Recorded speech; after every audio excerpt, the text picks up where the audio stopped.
Okay, நீங்க சொன்ன கேள்விக்கு நேரடியாக பதில் சொல்றேங்கண்ணா.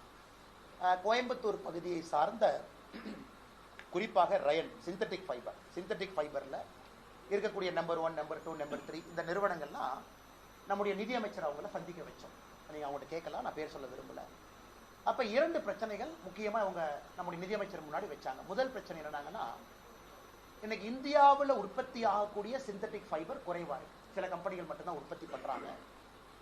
இந்தோனேஷியா, குறிப்பாக இந்தோனேஷியா, ஈஸ்ட் ஏஷியால இருந்து சிந்தட்டிக் ஃபைபர் இந்தியாக்குள்ள வந்து டம்ப் பண்றாங்க. நமக்கு இந்தியாக்குள்ளேயும் சிந்தட்டிக் ஃபைபர் உற்பத்தி ஆகணும், ரயன் மாதிரி ஃபைபர் உற்பத்தி ஆகணும். அதே நேரத்தில் இந்தோனேஷியால இருந்து டம்ப் பண்றவங்களையும் ஆன்டி டம்பிங் டியூட்டியோ இம்போர்ட் டியூட்டியோ போட்டு நாம் அதை குறைப்பதற்கான முயற்சி எடுக்கிறோம்.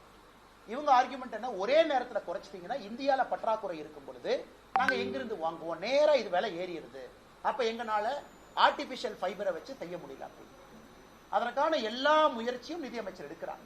நான் கம்பெனியினுடைய பேரை சொல்ல விரும்பலீங்கன்னா அதற்கான எல்லா முயற்சி, ஏன்னா இந்தியாவில் கண்ட்ரோல் 2 கம்பெனி கையில தான் இருக்கு. only 2 companies own that market share.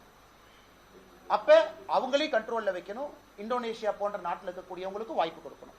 ஆனா அவங்களும் வந்து ஃபுல்லா டம்ப் பண்ணி சின்னதா க்ரோ ஆகக்கூடிய ஆர்டிபிஷியல் ஃபைபர் இருக்கிறவங்கள செத்து போயிடக்கூடாது, அவங்களையும் வளர்த்தணும். இதற்கான முயற்சி மத்திய அரசு எடுக்கிறாங்க. இது ஒரு காம்ப்ளிகேட்டடான ஒரு சப்ஜெக்ட்டுங்கன்னா முழு முயற்சியை நிர்மலா சீதாராமன் அவர்கள் பர்டிகுலரா சிந்தட்டிக் ஃபைபர் ரயான் போன்ற இதுக்கு எடுத்துட்டு. அண்ணா, எங்களுக்கு ரொம்ப சந்தோஷம். இந்த வருஷம் வந்து பாரத் டெக்ஸ் நம்முடைய பாரத் மண்டபத்தில் நடந்துச்சு. அதனுடைய மிகப்பெரிய டிஸ்பிளேயர்ஸ் எல்லாம் கோயம்புத்தூரை சார்ந்த நம்முடைய சொந்தங்கள் போனாங்க. அது எப்பொழுதுமே உங்களுக்கு தெரியும், ஜெர்மனியில கோர் யூரோப்பில் நடக்கக்கூடிய ஒரு நிகழ்வை பியூஷ் கோயல் அவர்கள் போன ஆண்டு திருப்பூர் பியூஷ் கோயல் அவங்க வந்த பொழுது ப்ராமிஸ் பண்ணிட்டு போனாங்க. இந்த ஆண்டு நம்முடைய பாரத் டெக்ஸ் ஃபேரை பாரத் மண்டபத்தில் நம்ம நடத்தும் பொழுது உலகத்தில் இருக்கக்கூடியவங்க இங்க வருவாங்க. அதனால முதல் விஷயம் என்ன பண்ணிருக்கோம், நம்ம ஆட்கள் போய் ஜெர்மனி, மியூனிக், பாரிஸ்ல பண்றத பாரத் மண்டபத்துல பண்ணிருக்கோம். இரண்டாவது, எதற்கு தமிழ்நாடுன்னா கோயம்புத்தூர்ல நடத்த வேண்டும் என்பது எங்களுடைய ஆசை.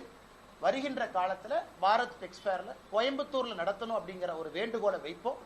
அதுவும் நடப்பதற்கான வாய்ப்பு. ஒரே வந்து இடப்பற்றாக்குறை. எனக்கு தெரியும், அண்ணன் வந்து நிறைய பிசினஸ் எல்லாம் நீங்க ட்ராக் பண்றீங்க. ஏன்னா பாரத் மண்டபத்தில் இருக்கக்கூடிய ஸ்டால் இடம் அவ்வளவு பெரிய ஏரியா, கோயம்புத்தூர்ல அந்த ஏரியா இருக்கா அப்படிங்கிற ஒரு கேள்விக்குறி. அதையும் நம்ம சால்வ் பண்ணி வில் ஃபைண்ட் அ வேங்க. இன்னும் 1.5 வருஷம் இருக்குங்கன்னா இப்ப ஆளுங்கட்சி வந்து ஏதோ ஒரு ரீசன் சொல்லிட்டு மக்களுக்கு வந்து பரிசு பொருட்களை கொடுக்க ஆரம்பிச்சிட்டாங்க. தொடர்ந்து ஒவ்வொரு ரீசனும் எல்லாருக்கும்